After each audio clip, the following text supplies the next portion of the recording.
Hello friends, welcome to Chettinad அம்மணி channel. எல்லோரும் எப்படி இருக்கீங்க? எல்லோரும் சந்தோஷமாகவும் ஆரோக்கியமாகவும் இருப்பீங்கன்னு நான் நம்புகிறேன். இன்றைக்கி நான் பார்க்க போகிறது ரொம்ப முக்கியமான ஒரு பதிவு, அவசரமான ஒரு பதிவும் கூட. இதை கண்டிப்பாக இன்றைக்கி 6 மணிக்கு செய்யுங்க. என்ன அப்படிங்கிறத வீடியோவில் பார்க்கலாம் வாங்க. நமக்கு கடன் பிரச்சனை நிறைய இருக்கும்.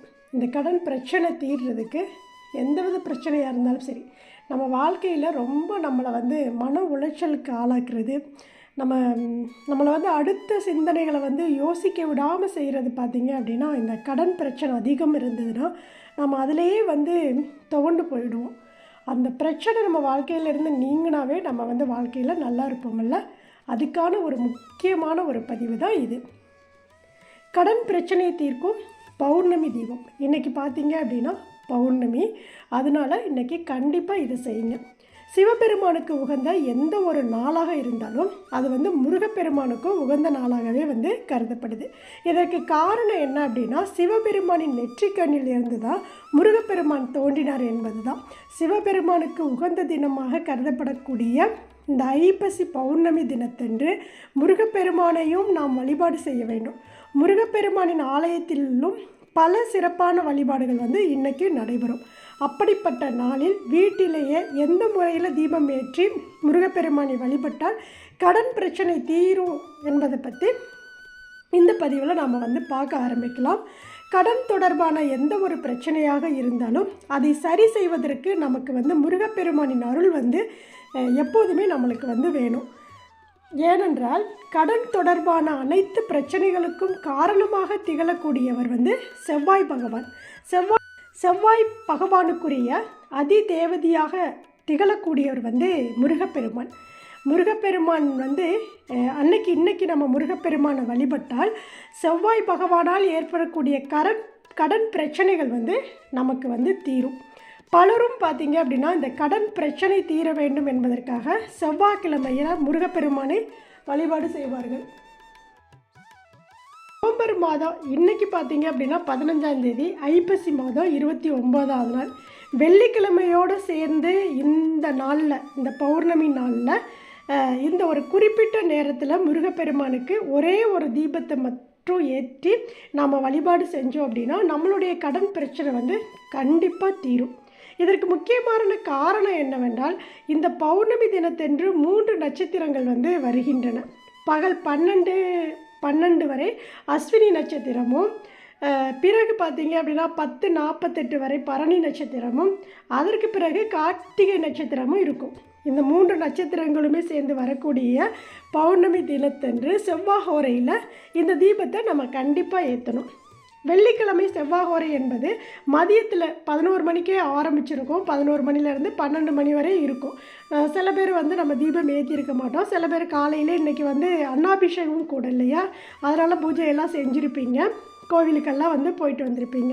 இப்போ காலையில் தீபம் ஏற்ற முடியாதவங்க மாலையில் 6 மணிலேருந்து 7 மணி வரையும் இந்த செவ்வாய்ஹோரை டைம் இருக்குது. இந்த நேரத்தில் ஏதாவது ஒரு நேரத்தை நம்ம தேர்வு செஞ்சுக்கலாம். காலையில் நம்ம டைம் போயிடுச்சு, அதனால் ஈவினிங் நம்ம தேர்வு செஞ்சுட்டு அந்த 1 மணி நேரம் முழுவதும் தீபம் எரியும்படி நம்ம பார்த்துக்கொள்ளணும். அதாவது 6 to 7, அந்த 6 to 7 வரைக்கும் முருகப்பெருமானுக்கு முன்னாடி நீங்கள் நெய் அகல் விளக்கோ இல்லை அப்படின்னா எண்ணெய் ஊற்றியோ நல்லெண்ணெய் ஊற்றியோ தீபம் பஞ்சுத்திரி போட்டு தீபம் ஏற்றி வச்சுருங்க. உங்களுடைய பிரச்சனை என்னென்ன பிரச்சனை இருக்குதோ அதை முருகப்பெருமானுக்கிட்ட இந்த நாளில் அந்த பிரச்சனைகள் எல்லாம் முழுவதும் தீர வேணும் அப்படின்னு சொல்லி மனதார முருகப்பெருமானுக்கிட்ட வழிபடுங்க. இப்படி இந்த செவ்வாய்ஹோரையில் தீபம் ஏற்றி 1 மணி நேரமும் தொடர்ச்சியாக அந்த தீபம் எரிவதன் மூலம் முருகப்பெருமானின் அருளாலும் அதே சமயம் செவ்வாய் பகவானினுடைய அருளாலும் நம்மளுடைய வாழ்க்கையில் இருக்கக்கூடிய கடன் பிரச்சனைகள் முற்றிலும் தீரும். எவ்வளவு பரிகாரம் செய்தாலும் எவ்வளவு முயற்சிகள் செய்தாலுமே பார்த்திங்கன்னா இந்த கடன் பிரச்சனை நம்மளுக்கு போகலை அப்படின்னா இந்த முறையை நீங்கள் கண்டிப்பாக ஃபாலோ பண்ணுங்கள். இன்றைக்கி முருகப்பெருமானுக்கு முன்னாடி இந்த தீபத்தை 1 மணி நேரம் ஏற்றி வச்சுட்டு அவருக்கு முன்னாடி உட்கார்ந்து முருகனை மனதார நினச்சி இந்த பிரச்சனைகள் எனக்கு உடனடியாக தீரணும் முருகா அப்படின்னு சொல்லி மனமாற வேண்டுங்க. நம்ம நம்பிக்கையோடு செய்யக்கூடிய எந்த ஒரு காரியத்துக்குமே முழு பலன் நம்மளுடைய வாழ்க்கையில் கிடைக்கும். அதனால் நம்பிக்கையோடு செய்யுங்க. இன்றைக்கி 6 to 7 இந்த டயத்தை தவற விட்டுறாதீங்க.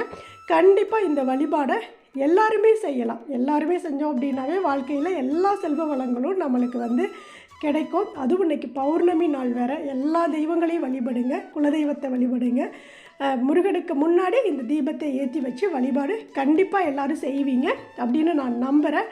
நம்பிக்கையோடு செய்யுங்க. எல்லா பிரச்சனைகளும் முருகப்பெருமானோட அருளால் எல்லாருக்கும் எல்லா கஷ்டங்களும் தீர்ந்து மன நிறைவோடு வாழணும் அப்படின்னு நானும் முருகப்பெருமானுக்கிட்ட மனதார வேண்டிக்கிறேன். இந்த பதிவு உங்களுக்கு பிடிச்சிருந்தது அப்படின்னா செட்டிநாடு அம்மணி சேனலை சப்ஸ்கிரைப் பண்ணிக்கோங்க. பக்கத்தில் இருக்கக்கூடிய பெல்லைக்கானை கிளிக் பண்ணிவிட்டு உங்கள் ஃப்ரெண்ட்ஸ் ஃபேமிலிக்கும் ஷேர் பண்ணுங்கள். வீடியோ பார்க்குற எல்லோரும் கண்டிப்பாக ஒரு லைக் கொடுங்க. கண்டிப்பாக இதை ஷேர் பண்ணுங்கள். எல்லா பெண்களும், வீட்டில் இருக்கக்கூடிய அனைத்து பெண்களுமே எல்லா பிரச்சனைகளும் தீரட்டும் அப்படின்னு சொல்லி அவங்களும் இந்த தீபம் ஏற்றி வழிபாடு செய்யட்டும். தேங்க்ஸ் ஃபார் வாட்சிங். நன்றி, வணக்கம். அனைவருக்கும் நல்லதே நடக்கும்.